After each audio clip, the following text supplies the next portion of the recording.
नमस्कार दोस्तों, मैं आपका मैथ्स मेंटर आकाश टेक्स्ट बुक के इस प्लेटफॉर्म पर आप सभी लोगों का स्वागत करता हूं। कैसे हैं आप लोग? आज के इस सेशन में दोस्तों हम लोग डिस्कस करेंगे एक ऐसी सक्सेस स्टोरी, एक ऐसी शख्सियत के बारे में जानने की कोशिश करेंगे जिसने बहुत सारी मुश्किलों के बाद भी, बहुत सारी फेलियर्स को फेस करने के बाद भी, जमाने की बहुत सारी बातों को सहने के बाद भी अपने हौसले को नहीं छोड़ा और जो उसने टारगेट बनाया और उसने उस टारगेट को पूरा कर ही दिया।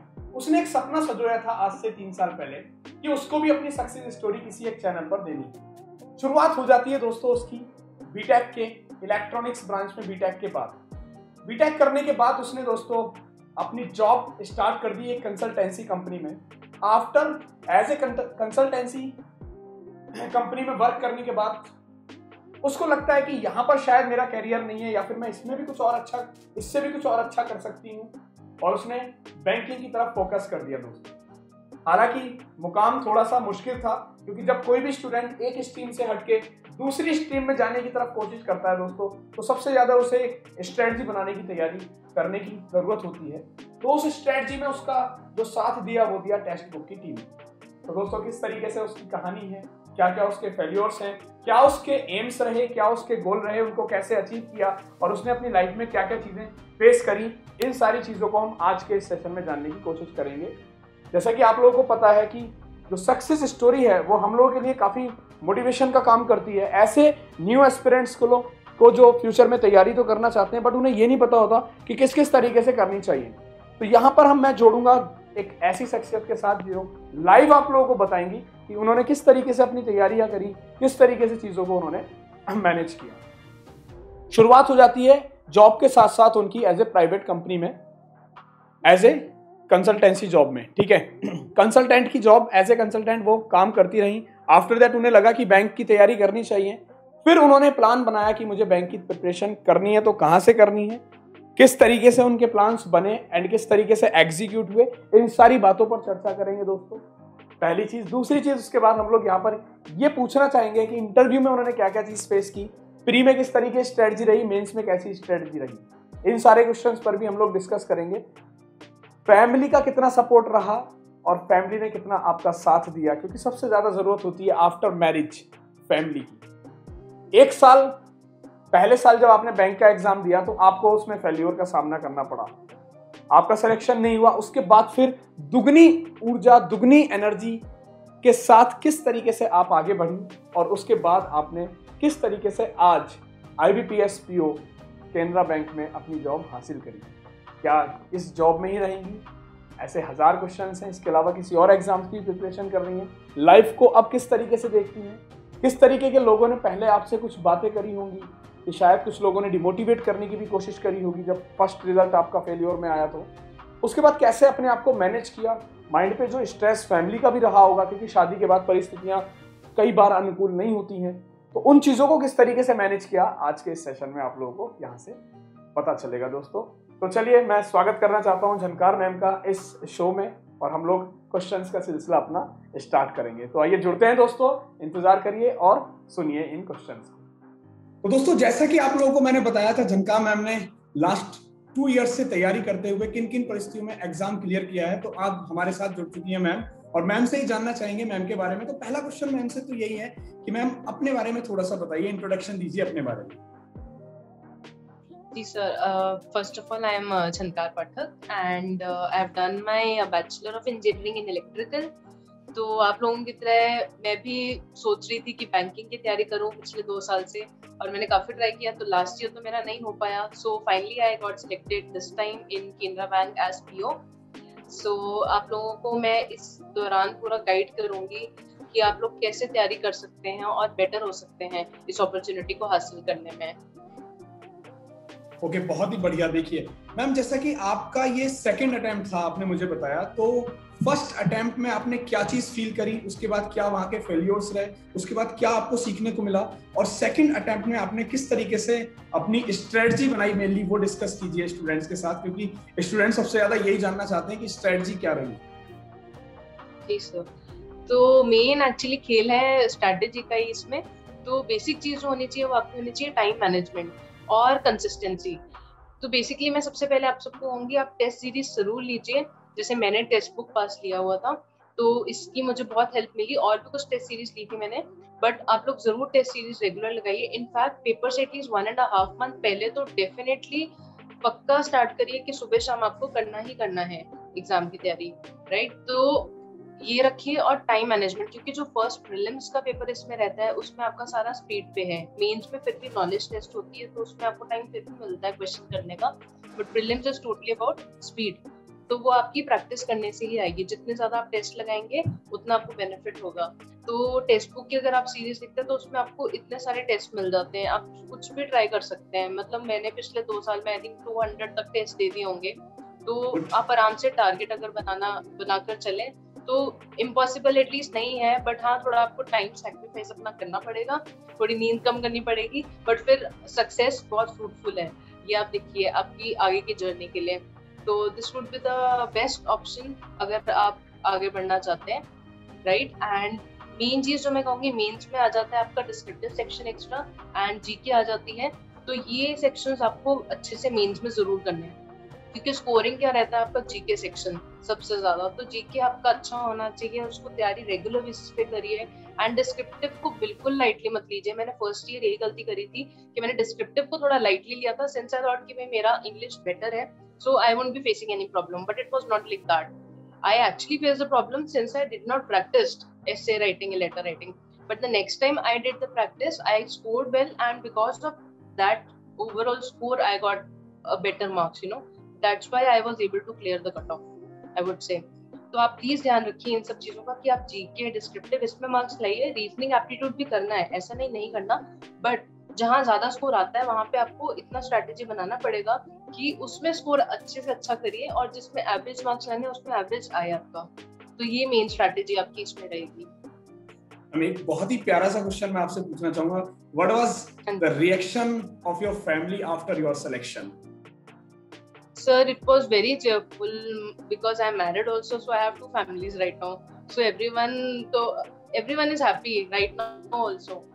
So right now I am now in my hometown, so everyone I met physically now.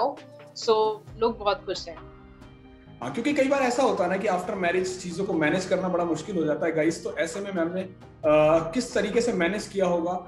तो ऐसा कोई मुश्किल चीजें नहीं है अगर आप मैनेजमेंट बनाते हैं अपने टाइम के अकॉर्डिंग कि आपको किस तरीके से पढ़ना है, प्रैक्टिस सेट किस तरीके से लगाने हैं। क्योंकि मेन खेल तो मैम ने बताया टेस्ट सीरीज का रहता है, और हम लोग भी अपने सेशंस में डिस्कस करते ही रहते हैं कि जो मेन रोल है किसी भी इंसान की सक्सेस में वो रहता है उसकी टेस्ट सीरीज एंड प्रैक्टिस का। तो उसने युद्ध से पहले अभ्यास की कितनी तैयारी करी है, तो बहुत ही अच्छी बात है। इंतजार भी रहता है, एक स्ट्रेटजी बनाने के बाद एक ये रहता है कि उसका आउटपुट भी आना चाहिए। ओके, नेक्स्ट एक और क्वेश्चन मैं आपसे पूछना चाहूंगा मैम कि आपकी ये जो जर्नी है इसमें आपको फैमिली का सपोर्ट किस तरीके से मिला? सबसे इंपॉर्टेंट क्वेश्चन, क्योंकि एक स्टूडेंट्स के साथ सपोर्ट की बहुत ज्यादा जरूरत होती है। तो फैकल्टीज का सपोर्ट तो मिलता है, मैं कहना चाहता हूँ कि फैकल्टीज का सपोर्ट तो हमेशा रहता ही है जिस फैकल्टी से बच्चा जुड़ता है, बट फैमिली का सपोर्ट क्या रहा? क्योंकि आपकी शादी हो चुकी है, तो शादी के बाद उन चीजों को किस तरीके से मैनेज किया, वो एक्सपीरियंस भी शेयर करें तो अच्छा रहेगा। जी सर, सो मेरे केस में ये था कि मुझे सपोर्ट एक्चुअल में था सारी जगह से, तो मुझे एज सच कोई प्रॉब्लम तो नहीं आई। बट हाँ, अब आपको थोड़ा सा मतलब ये है कि डाइवर्ट आपका माइंड होगा जब आपके पास ज्यादा रिलेशंस हैं, लोग ज्यादा हैं, तो आपको मैनेज करना सीखना पड़ेगा।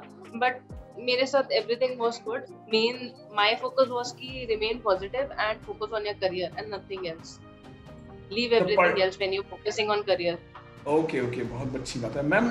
पर डे कितना टाइम आप जो है अपने आईबीपीएस की तैयारी को देते हैं? ये सबसे बड़ा सर अगर मैं ऐसे, आता है। हाँ जी, सबसे पहले अगर मैं आपको ये बताऊं, मतलब आज देखो मेरा फिक्स नहीं था, बट हाँ 1 या 1.5 मंथ पहले आपको काफी ज्यादा टाइम, जितना मैक्सिमम अपनी लाइफ का टाइम दे सकते हैं आपको देना चाहिए। आई मीन कि आप मतलब अगर नींद भी अपनी सैक्रिफाइस करोगे 1 मंथ पहले तो बहुत इजीली क्लियर कर सकते हो पेपर। और दिन आप चाहे कितना भी, मतलब ऐसा रेगुलर मैं नहीं पढ़ती थी, बट हाँ लास्ट का मंथ जो था उसमें आपको कंसिस्टेंट काफी ज्यादा रहना चाहिए, मतलब एक दिन भी नहीं मिस आउट। सेक्शन वाइज आपकी क्या स्ट्रेटजी रही है ma'am, section wise? Okay sir, तो सबसे पहले अगर मैं बात करूँ प्रीलिम्स की, तो प्रीलिम्स में तो मैंने सारे टेस्ट सीरीज पहले बेसिक कंसेप्ट्स आप क्लियर करिए, अपना रीजनिंग, एप्टीट्यूड, इंग्लिश का थोड़ा बेसिक करा, ज्यादा टाइम बेसिक्स पे नहीं देना, नहीं तो फिर आप मतलब रेस से बाहर ही हो जाएंगे, टाइम सारा बेसिक्स में ही चला जाएगा आपका। साथ ही साथ आप टेस्ट सीरीज लगाना शुरू कर दीजिए, क्योंकि आप धीरे धीरे अपने आप इवेंचुअली इंप्रूव करेंगे। मैं भी अगर बीच में ब्रेक देती थी, कुछ 1-2 महीने नहीं पढ़ाई करी या थोड़ी कम करी, तो आपका डेफिनेट है, जैसे पिछले साल से इस साल तैयारी करी तो बीच में गैप आया तो स्कोर कम हो गया, बट इमीडिएटली टेस्ट सीरीज आप लगाना शुरू करोगे और थोड़ा कंसेप्ट क्लियर करते जाओगे तो आई थिंक आप डेफिनेटली इंप्रूव करते जाएंगे एंड अपने आप वो लैडर पे चढ़ते रहेंगे। तो प्रीलिम्स में ये है, आप टेस्ट सीरीज लगाइए स्पीड बढ़ाने के लिए और थोड़े बेसिक कंसेप्ट्स पे ध्यान दीजिए, बट मेंस में तो बहुत ज्यादा आपका बेसिक्स क्लियर होना चाहिए।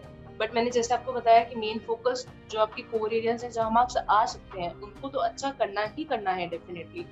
और जिनमें आपको लगता है कि चलो मैथ्स और रीजनिंग हमेशा ही टफ रहता है तो उसमें आप बहुत अच्छे मार्क्स स्कोर करने का नहीं सोच सकते, but of course I would say some people are there कि भाई जिनका बहुत अच्छा होता है दे कैन स्कोर। बट अगर मैं सब जनरल लोगों को सबको लेकर चलूं तो आप उन एरियाज पे पहले फोकस करिए जिसमें ज्यादा मार्क्स आने चाहिए, वो डेफिनेट आपके रेगुलर रूटीन होना चाहिए। एंड उसके बाद मैथ्स और रीजनिंग में भी आप अच्छे से अपना प्रैक्टिस कीजिए, प्रैक्टिस करेंगे, टेस्ट सीरीज को लगाएंगे, अपना टेस्ट सीरीज करेंगे, बहुत बेनिफिट होगा। और इनफैक्ट आपको टेस्ट बुक में तो ये फायदा है कि आप टेस्ट फिर से रिपीटेडली लगा सकते हैं, और कोई टेस्ट सीरीज में आपको ये वाला ऑप्शन मिलेगा भी नहीं। तो मैंने तो इनमें काफी बारी टेस्ट रिपीट भी करे हैं, क्योंकि मेंस के आपके पास लिमिटेड टेस्ट होते हैं तो उसमें आपके पास ऑप्शन है रिपीट का, क्योंकि एक बार के बाद भी अगर आप एक्चुअल में ट्राई करोगे तो आपसे फिर भी उतना स्कोर एकदम आप सोचो कि आपको सब कुछ आगे नहीं आएगा, कहीं ना कहीं फिर आपको एनालाइज करने की जरूरत पड़ेगी। तो the best option is to retake the test.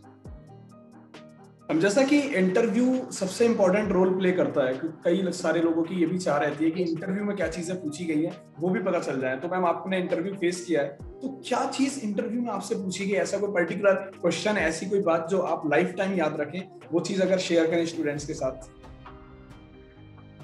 Sir मेरा एक्चुअली सारा रिवॉल्व अराउंड ही इससे करता रहा कि आप मैरिड हैं तो आप कैसे मैनेज करेंगे, तो ज्यादा ऐसा नहीं रहा, बट हाँ बहुत हैप्पी गोइंग सा था।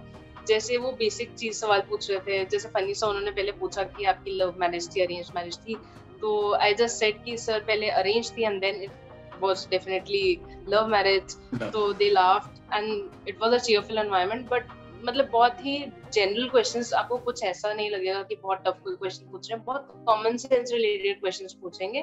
तो इंटरव्यू में इतना कुछ नहीं है, बस आप नर्वस ना होइए, ओवर कॉन्फिडेंट मत होइए, बैलेंस्ड वे से जाइए, नॉर्मल जैसे लाइफ में बात करते हैं अच्छे से बात कीजिए, तो आपका अच्छा रहेगा। अगर आपसे हिंदी में पूछ रहे हैं तो हिंदी में ही जवाब दीजिए, बट अगर आपसे इंग्लिश में पूछ रहे हैं then you have to reply in English. Language तो ऑलरेडी मैटर करती ही नहीं है हमेशा, बट स्टूडेंट्स देखिए बहुत ही अंदर का जो माहौल रहता है उस रूम का वो बहुत ही ज्यादा एकदम फनी रहता है, आपको नर्वस होने की जरूरत नहीं है। जो चीज आती है, क्योंकि जो आपकी नॉलेज का टेस्ट है वो हो चुका है, उसको देके आप आगे बढ़ चुके हो, वो जस्ट ये जानना चाहते हैं कि आप इंटेलेक्चुअल हो या नहीं, बस इतनी सी चीजें रहती हैं। वेल, बहुत ही अच्छी बात है। मैम टेक्स्ट बुक से आपको क्या फायदा मिला, ये तो आपने बताया ही टेस्ट सीरीज से, क्या टेक्स्ट बुक की वीडियो से भी आप जुड़ी हुई थी मैम? टेक्स्ट बुक की वीडियो सर मैं इतना तो नहीं कहूंगी, बट हाँ जब मुझे टाइम मिलता था तो डेफिनेटली मैं जितना कहीं से कुछ गेन कर सकती थी, कोई टॉपिक रिलेटेड कुछ चीजें, तो मैंने हाँ वो करी है। मैं आपको ये नहीं कहूंगी मैंने नहीं करी। एंड सबसे ज्यादा मैंने सक्सेस स्टोरी से मोटिवेशन लिया है। जब भी मैं नहीं मेरा सिलेक्शन हुआ था तो भी मैं मोटिवेशनल वीडियोस देखती थी, अपने फ्री टाइम में भी देखती थी, तो वो मेरी मोस्ट इम्पोर्टेंट मोटिवेशन रही है। एग्जाम हॉल के अंदर का जो सबसे ज्यादा प्रेशर रहता है उसको किस तरीके से फील किया या फिर टैकल किया? लास्ट ईयर और इस ईयर में क्या डिफरेंस रहा? सर प्रेशर तो एक्चुअली काफी ज्यादा होता है, पर अगर आपकी प्रैक्टिस अच्छी है एंड आपने अच्छे से टेस्ट दिए हैं 1.5 मंथ भी आप कह लो अच्छे से आपकी प्रैक्टिस है, तो आपको थोड़ा स्ट्रेस लेवल कम होगा और आप अच्छा परफॉर्म कर पाएंगे। मैं तो आपको ये कहूंगी, इनफैक्ट मैंने जब इस बारी एग्जाम दिया था तो मेरी तो एक दिन तबीयत भी खराब थी पहले, तो बात ये थी कि प्रैक्टिस अच्छे से थी तो still I was able to do it properly. But last time थोड़ा सा कह सकते प्रैक्टिस मेरी थी, बट जितना स्ट्रॉन्ग मैं इस बारी कंसेप्ट में थी या डिस्क्रिप्टिव मैंने जितना अच्छा कर लिया था उतना डिस्क्रिप्टिव में मेरी स्पीड भी पिछली बारी नहीं थी, तो कहीं ना कहीं मुझे लग रहा था मतलब कि थोड़ा शायद कहीं पे मिस आउट हो सकता है। जीके भी मेरा उतना प्रिपेयर्ड लास्ट टाइम नहीं था, इस बारी काफी अच्छे से मैंने करा था। सर न्यूज़पेपर का सबसे बड़ा रहता है बैंकिंग में तो कि न्यूज़पेपर पढ़ने का काफी फायदा मिलता है, तो आपने किस पर्टिकुलर न्यूज़पेपर को फॉलो किया एंड उसके क्या फायदे मिले? क्योंकि सबसे ज्यादा प्रॉब्लम यही रहती है स्टूडेंट्स को कि इंग्लिश के सेक्शन में सर कहाँ से पढ़ें, एंड ये सबसे बड़ी क्वेरी रहती है, तो इसके बारे में आपकी क्या? जी सर, तो इसमें मैंने तो एक्चुअली द हिंदू फॉलो किया था, लास्ट 2 ईयर से ही मैं फॉलो कर रही थी। और मैं आपको कहती हूँ, आप पूरा न्यूज़पेपर मत पढ़िए, इतना टाइम नहीं होता। आपको बहुत ज़्यादा स्पेसिफिक स्टडी करनी होती है बैंक के लिए। कोई आईएएस का पेपर नहीं है कि आपको बहुत डिटेल में पढ़ाई करनी है। बहुत स्पेसिफिकली स्ट्रैटेजिकली तैयारी आप करेंगे तो आप 1-2 साल के अंदर आराम से क्रैक कर सकते हैं पेपर को। तो जब न्यूज़पेपर भी आप पढ़ रहे हैं तो आप उसमें मेन एडिटोरियल सेक्शन, जिससे आपकी वोकैब, ग्रामर ये सब इम्प्रूव हो, फ्रंट पेज हो गया, कुछ थोड़ा साइंस एंड टेक्नोलॉजी सेक्शन पढ़ लिया। तो ये 2-3 एरियाज डेफिनेटली आप एवरीडे कवर करिए, और आपको टाइम मिलता तो करिए, नहीं मिलता तो इट्स ओके। आपको रेगुलर बेस पे थोड़ा रीडिंग की हैबिट करनी है, सो दैट जब आरसी आता है, कुछ आता है, रहेगा सारी चीजें पढ़ना, स्पीड आपकी ऑटोमेटिकली बन जाएगी, इंग्लिश आधा कवर वहीं से हो जाएगा। सबसे बड़ी चीज ये रहती है कि अब आपकी जॉब लग गई, अब आपके इसके बाद आप क्या नेक्स्ट आईबीपीएस के या फिर एसबीआई के एग्जाम्स में बैठने का इरादा है, या फिर बस यही केनरा बैंक तक ही सीमित रहेंगी? सर अगर बैंकिंग का देखो तो बैंक में मैंने पहले सोचा था, बट आई थॉट कि नहीं, मैं इसी बैंक में ही हायर पोजीशंस पे जाना चाहूंगी।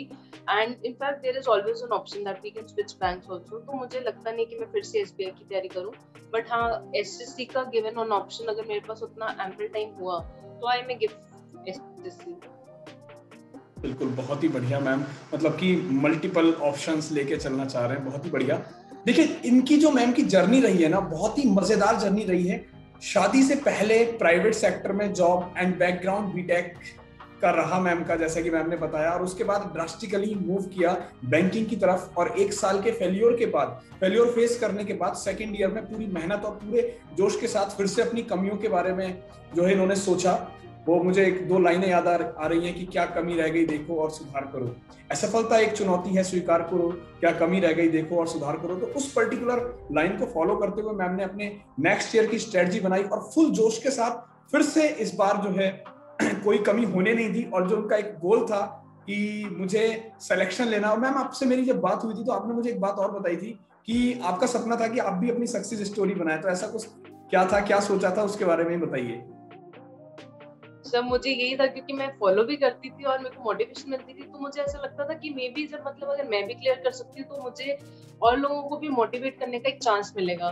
तो मेरा सबसे ज्यादा मुझे ऐसा लगता था मे बी ऐसे लोग होंगे जो मतलब इस चीज से मोटिवेट होकर क्लियर कर पाएंगे एग्जाम्स को। तो एक वो पॉजिटिव अप्रोच सोच के मैं चाहती थी कि ये सक्सेस स्टोरी में जरूर आना है। तो मैम, अपने जो ये फ्यूचर के एस्पिरेंट्स है जो भी तैयारी कर रहे हैं, उनको क्या एडवाइस करना चाहेंगे आप? क्योंकि आपने पर्टिकुलर कुछ ना कुछ चीजें फील करी होंगी इस लास्ट ईयर में, फेलियर एंड सक्सेस इन दोनों के बीच का जो ग्राफ है वो उसको आपने मैनेज किया है। तो जो स्टूडेंट्स अभी तैयारी कर रहे हैं स्पेशली बैंकिंग के लिए या फिर अनदर कॉम्पिटिटिव एग्जाम्स के लिए, तो उनके लिए क्या एडवाइस है आपकी? सर मैं तो यही कहूंगी कि nothing is impossible, but consistency and practice it is of utmost requirement. आपको थोड़ा बहुत सैक्रिफाइस करना पड़ेगा, without that nothing is achievable in life. And since आप अगर आजकल का कंपटीशन देखिए, it is too high and the vacancies are going down every year. तो आपको इस पर कंसिस्टेंट रहना, पढ़ाई करना, मतलब फोकस रहना जरूरी है। चाहे आप टाइम थोड़ा डिवाइड कर लीजिए कि हाँ, आप उसमें एक्स्ट्रा एक्टिविटी भी कर सकते हैं। ऐसा कुछ नहीं कि आपको सिर्फ पढ़ाई है तो बस एकेडमिक ही करते रहें। जैसे मुझे सिंगिंग पसंद है तो मैं वो भी साइड अपना साथ में फॉलो करती हूँ। तो उससे बल्कि इनफैक्ट आपका और ज्यादा ब्रेन डेवलपमेंट होता है, मुझे लगता है। तो try to involve yourself in other activities too, not just academically.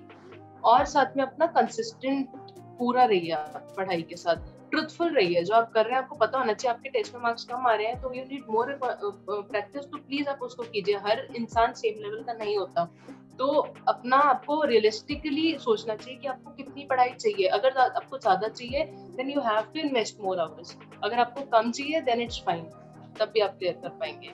But अपने आप को अंडरस्टैंड जरूर कीजिए, टेस्ट सीरीज दीजिए, उससे ही आपको अपना परफॉर्मेंस का पता चलेगा। एंड उसके अकॉर्डिंगली अगर आप प्रिपरेशन करेंगे तो सक्सेस लैडर इज अचीवेबल। क्या तो मतलब बहुत ही बेहतरीन तरीके से जो है आपने चीजों को बताया। सबसे ज्यादा जो चीजें हैं ये आती है, मैंने तो नोटिस करी है कि हार्ड क्वेश्चंस की प्रॉब्लम्स को पहले सॉल्व किया जाए या फिर इजी लेवल्स की प्रॉब्लम्स को पहले देखा जाए। तो ऐसी क्या आपने स्ट्रेटजी बनाई थी? जैसे क्वांट में और रीजनिंग में सबसे ज्यादा ये प्रॉब्लम देखने को मिलती है, क्योंकि मैं तो क्वांट में डील करता हूँ गाइस, तो मुझे पता है कि सबसे ज्यादा प्रॉब्लम्स ये आती हैं कि सर टफ लेवल के क्वेश्चंस को कैसे डील करें, डीआई को कैसे डील करें, इस तरीके की क्वेरीज मेरे पास स्टूडेंट्स की रहती हैं। आपने क्या चीजें फील करी? किस तरीके से प्रैक्टिस के दौरान टेक्स्ट बुक की जो टेस्ट सीरीज थी, तो उससे आपको किस तरीके से फायदा मिला और आपने उसको लेकर क्या स्ट्रेटजी बनाई? जी सर, अगर मैं एप्टीट्यूड और रीजनिंग की बात करूं तो एक्चुअली ये दोनों सेक्शंस टफ होते हैं, हमेशा टफ रहते हैं और इसमें बहुत न्यू टाइप के क्वेश्चंस आते हैं। तो अगर आप टेक्स्ट बुक जैसे आप लेते हैं तो उसमें आप देखेंगे, जब आप सॉल्यूशंस देखे हैं उसको आप समझिए अच्छे से कि मतलब आंसर किस वे से बनाया गया है। तो आपको उस आंसर को भी 2-3 बार प्रैक्टिस करना चाहिए अगर आपको सही से नहीं आ रहा, क्योंकि एक वो जो प्रोसेस दिखाया गया है वो आप उसमें कंफर्टेबल हो जाएंगे ना, फिर उसी टाइप का कोई क्वेश्चन अगर आ गया तो आप टैकल कर सकते हैं। तो बात वहीं पे लास्ट आती है कि आप जितने नंबर ऑफ क्वेश्चंस इंक्रीज करेंगे ना, तो आपका एडवांस लेवल के क्वेश्चंस भी इंप्रूव होते रहेंगे। बेसिक्स तो आप प्रीलिम्स तक कर ही लेंगे अपना क्लियर, बेसिक्स के बाद अब आपको हायर लेवल के करने हैं। बट मैं आपको सजेस्ट करूंगी कि जब आप तैयारी शुरू में ही कर रहे हैं तो आप जैसे 15 डेज 20 डेज बेसिक्स पढ़ा, तभी आप मेंस की भी स्टार्ट कर दीजिए। बस जो एग्जाम से 1 महीना पहले होता है उस टाइम पे आप प्रीलिम्स पे टोटली फोकस करिए, बट उससे पहले आप मेंस को भी साथ में से लगिए प्रीलिम्स के। चाहे आप मेंस एक दिन दो, उसको 2 दिन 3 दिन एनालाइज करो शुरू में जब ज्यादा टाइम है आपके पास, फिर प्रीलिम्स दो। तो ऐसा कुछ रूटीन बना के रखेंगे तो आपको बहुत इजी रहेगा फ्यूचर में, मतलब पेपर कोई भी क्लियर करना, नॉट ओनली बैंक पीओ, कोई एसएससी आपको करना है, कोई भी एग्जाम करना है, उसकी यही सेम चीज है कि आप फोकस करिए। जब आपका एग्जाम कौन सा आ रहा है, समझिए प्रीलिम्स आ रहा है तो प्रीलिम्स की तैयारी उससे 15-20 दिन पहले या महीना पहले शुरू हो जानी चाहिए और टोटली उसके बारे में होनी चाहिए, ताकि जब पेपर में बैठो तो आपका दिमाग, आपके हाथ स्पीड वैसी करके ही चले, क्वेश्चंस की सेंस आपको समझनी तभी आना शुरू हो जाए एक बारी में कि आप पिछले महीने से यही कर रहे हो। बहुत ही अच्छा। Same goes for mains. कोई और पर्टिकुलर एडवाइस स्टूडेंट्स के लिए? क्योंकि सबसे ज्यादा जो रहता है स्टूडेंट्स को वो ये रहता है कि कुछ नई चीजें मिल जाएं सीखने को। सर और तो मैं बस यही कहूंगी कि आप मेहनत करती रहिए, क्योंकि मेहनत करेंगे, अगर आपको फर्स्ट टाइम नहीं भी सक्सेस मिलेगा तो डीमोटिवेट मत होइए एंड कंटिन्यू अपनी प्रैक्टिस रखिए। मैंने भी एक्चुअली लास्ट टाइम फेस किया था कि मैं छोड़ दूं, बट स्टिल मेरे मन में था क्योंकि इतनी प्रैक्टिस कर लिया, हाफ वे पे आके नहीं छोड़नी चाहिए आपको प्रैक्टिस। जब आपने 1 साल लगा दिया है तो 1 साल और इन्वेस्ट करके आपको देखना चाहिए, क्योंकि थोड़ा सा आपको समझने में 1 ईयर लगता है, मे बी स्ट्रैटेजी आपकी कभी रॉन्ग हो सकती है, तो एक बार ट्राई दीजिए उस चीज को। एंड मुझे तो देखो वो फ्रूटफुल साबित हुई है। तो आई वुड एडवाइज एवरीवन कि आराम से, कंसिस्टेंटली, पेशेंटली आप प्रैक्टिस करिए और definitely you will reach the higher level. बहुत ही बढ़िया जर्नी रही मैम की, बहुत ही बढ़िया एक्सपीरियंसेस मैम ने शेयर किए, और इन सारी चीज़ों को मैं कहता हूँ कि मुझे लगता है कि एक स्टूडेंट्स को जानने के बाद उसके मन में भी उत्साह आएगा, उसके मन में मोटिवेशन आएगा मैम की स्टोरी देखने के बाद। और बहुत ज्यादा इन्होंने प्रयास तो नहीं किया है, 2 साल इनके लिए रहे हैं काफी, और 2 साल बहुत सारे होते हैं दोस्तों, क्योंकि मैंने बहुत सारे ऐसे स्टूडेंट्स भी देखे हैं जो 4-5 साल लगाने के बाद भी सफल होते हैं। क्योंकि कई बार हमारे क्या होता है कि स्ट्रेटजी हमारी परफेक्ट है, नॉलेज भी परफेक्ट है, बट पर्टिकुलर डे पे हमारा लक साथ नहीं दे पाता और माइंड पे कई तरह के स्ट्रेसेस आ जाते हैं जो अननेसेसरी होते हैं, तो उन चीजों को टैकल करना बड़ा मुश्किल हो जाता है। एंड फैमिली में आने के बाद उन सारी चीजों को भी मैनेज करते हुए आपने जिस तरह से इस पीओ की जॉब को अचीव किया, ये वाकई में सराहनीय है। इस मेहनत का जो फल है वो वास्तव में आपको मिला है। टेक्स्ट बुक ने आपकी काफी हेल्प करी है, टेक्स्ट बुक सीरीज से आपको काफी फायदा मिला। तो मैं कहूंगा कि गाइस आप लोग भी, क्योंकि किसी भी युद्ध को जीतने से पहले उसका अभ्यास बहुत जरूरी है, तो किसी भी एग्जाम को देने से पहले आपको उसकी प्रैक्टिस करनी बहुत जरूरी है। तो दोस्तों देखा प्रैक्टिस का नतीजा किस तरीके से आपको पीओ बना सकता है, आपकी जिंदगी को सुधार सकता है। तो very very thank you ma'am, आपने हमारे साथ आप जुड़ी और स्टूडेंट्स को अपने एक्सपीरियंसेस शेयर किए। आपके उज्जवल भविष्य की कामना करता है पूरा टेक्स्ट बुक फैमिली। हमेशा खुश रहिए, और अभी इस कोरोना वाले संकट की घड़ी में तो मैं यही कहना चाहूंगा कि अभी घर पे रहिए, सेफ रहिए, और बाकी के जितने भी स्टूडेंट्स हैं वो लोग भी घर रहिए, सेफ रहिए। फिर मिलेंगे किसी एक और नए सक्सेस मैन या वुमेन के साथ और फिर नई उसकी कहानी के साथ। दोस्तों तब तक के लिए इंतजार करते रहिए। Bye bye, take care and love you guys. तो दोस्तों आप लोगों ने कितने ध्यानपूर्वक सुना कितनी शांति के साथ सुना कि किस किस तरीके से चीज़ों को फेस करते हुए इंसान जो अपने सपने सजोता है उन सपनों को पूरा कर ही लेता है। अगर मन में मेरे उत्साह है, जुनून है किसी चीज़ को पाने का, कुछ कर दिखाने की अगर मेरे दिल में आग है, तो मैं एक ना एक दिन उसको जरूर पालूंगा, ऐसा हौसला होना चाहिए इंसान का। इस कहावत को प्रूफ किया है झनकार मैम ने। Very very thank you Jhankar ma'am आपका।